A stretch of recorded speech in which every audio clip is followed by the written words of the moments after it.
Well, here we are at Kings Island Overlook. This is the situation with this barrier, this wall that's being built to keep the public away from the railroad tracks. I understand that. Very few people ever go up on the tracks. You can never, nothing you do can ever eliminate it entirely. And massively expensive overreaction to a non-situation, but here's why it matters. This is not a town park or state park, but thousands of people every year visit this extraordinary location. The land actually belongs to Eversource, which has land banked a lot of real estate, basically from the hydro era. At one point, I think they were contemplating damming up the Connecticut River at this point and maybe using it for hydro, but the land does not belong to Amtrak, even though Amtrak has, with misguided advice, decided to build this wall that is going to keep people out. In a couple days, even this will be inaccessible because the gate happened to be open this morning. There was some Amtrak personnel there, but just look at this. I mean, when you know, here we are. This is one of the highest points along the Connecticut River, where it literally, the land drops right into the river, almost, I don't know, 80, 90, 100 feet.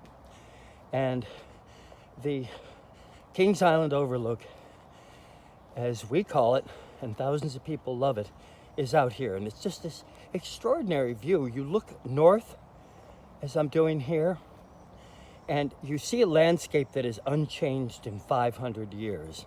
And Kings Island, by the way, is really the highest island in the Connecticut River, the second largest only by a little bit.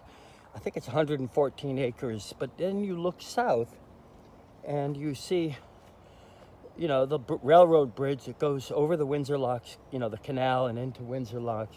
Anyway, it's a beautiful place, but sometimes there have been kids having, you know, parties here and little campfires. But my gosh, if this was a town park, maybe there's a public-private partnership concept that could actually work. But here, it's a little hard to see. If it was landscaped, it would be breathtaking.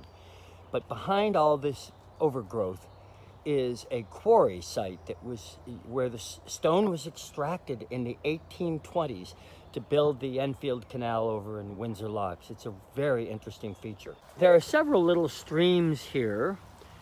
This is the smallest, and some of these, like this one, happens to be busy today because it rained a lot, and it's raining more today. Sometimes they're quite active, like in the spring. Other times it's dry as a bone, but always beautiful. It's nature at its best.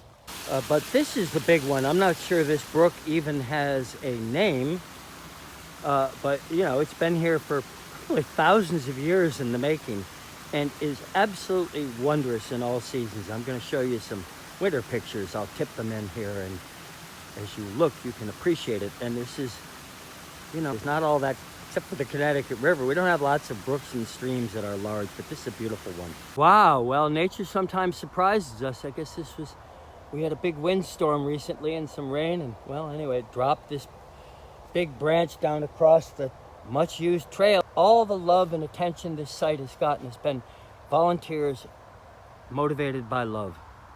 Well, this is the end of what I would like to see become a bona fide park. You can see the railroad bridge in the background. Kings Island, we're right across from it. It's long. It's interesting out there.